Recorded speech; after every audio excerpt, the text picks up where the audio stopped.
Well, here in Nigeria, more details are emerging on the attack on the Catholic Church in Owo, Ondo State, southwest Nigeria. At least 21 people have died. Officials say 65 others are being treated at different hospitals in the town. Among the victims of the shooting is a 2-year-old Wilfred Ugwamadu, who was not only shot in the hand but lost his immediate brother and grandmother in the attack. Correspondent Tokunbo Oyetunjin reports. A day of horror. Nothing prepared the congregation at the St. Francis Catholic Church, Owaluwa area of Owo, for the dastardly attack right inside their church auditorium. The day after, it is an expression of shock and disbelief for residents of the town as they come in to take a look at the scenes left behind by the attackers. Scenes too gory to describe. 87 people have been officially documented to be affected so far. Since yesterday, we have in all here on admission, then we have 27 adults and 11 children, with various degrees of injury. They are receiving treatment. As of today, 22 mortalities. That is the people that died. The first reason I came here is to commiserate with people of Ondo State for that incident. Of course, my first,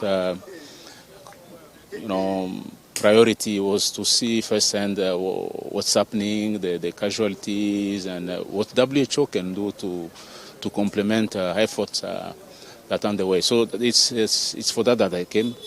Most of the injured are in this hospital, and 2 others receiving medical attention. In this hospital, they brought 39 victims, 26 adults and 13 children. Out of the 26 adults, 6 of them were brought in dead. And we mobilized our people, the doctors, the nurses, pharmacists, lab scientists, radiographers, everybody on ground to make sure that we did not lose any life further. In this children's ward, not less than 11 minors are being attended to by the medical personnel, as some witnesses narrate to us what they experienced while worshiping on Sunday. We was in the church. Immediately we finished from our service, Mass. Father said, go in peace. The Mass is ended. We had a gun shoot. Bah! We thought that is a joke. That peace was shattered by the booming guns of the terrorists and the sound of dynamite they deployed. Although Perpetual escaped unhurt, our 2 children weren't that lucky as they sustained gunshot injuries. Perhaps most disturbing is the story of 2-year-old Wilfred Ugwamadu. Willie was shot in the hand, and his mother too. They are both receiving medical attention in different wards at this facility. But wait for it. Willie's immediate elder brother, 4-year-old Ekene, was killed, and so was his grandmother. A multiple tragedy for the Ugwamadu family. Himself and the mother actually had bullet wounds. The immediate elder brother was killed in the incident. The grandmother was also killed, but thank God he survived it. He's just 2 years old. He sustained bullet wound at his back. The mother sustained at her palm. Officials have been visiting, governors and the Minister of Interior, all giving their perspective on the attacks. What exactly could people be looking for?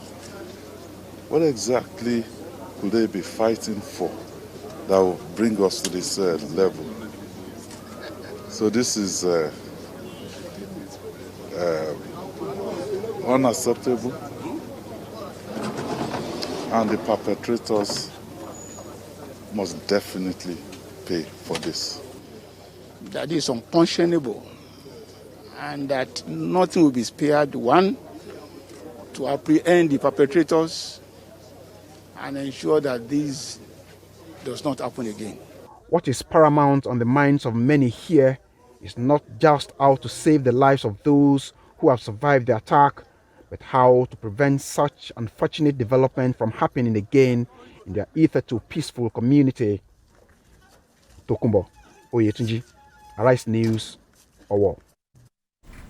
All right, let's cross live now to Owo, where Tokunbo Oyetunjin is waiting to give us an update. Tokunbo, good to see you. Still very shocking. I mean, hardly can anyone get over this tragedy in Owo. What can you tell us so far? What are you hearing? Of course, we know that VIPs, politicians have been visiting. The vice president has been there. Of course, the governor has said he promises that these people will be arrested. What more can you tell us? Yes, that's the situation. That's how the reaction, has been. You said it yourself. The vice president has been here earlier on. Another former governor of Lagos State and an APC presidential aspirant, Bola Tinubu, has been here. Governors, like you saw in that VT, and the Minister of Interior, Rauf Aregbesola, who's ministry supervises internal security along with other ministries. They've been here, and what they told us, because we actually put the question across to them that now this has happened unexpectedly. Now it has happened. What are we going to be doing to actually ensure that this does not recur again? And you had his reaction there, because we've been on ground here since the early hours of today, and what we gathered from eyewitnesses was that these attackers actually spent about 30 minutes attacking this congregation. How come there was no presence, there was no response, immediate response from the security operatives that were supposed to be all around? Or it's a major town around here in Ondo State. How come these attackers had a free reign for good 30 minutes, and they were carrying out such attack right at the backyard of the monarch of the town, and they went unchallenged and killing these many people and injuring many. So this is the question, and officials are assuring us, just like the governor himself has said, that they are going to be doing all they can to actually get to the root of this matter.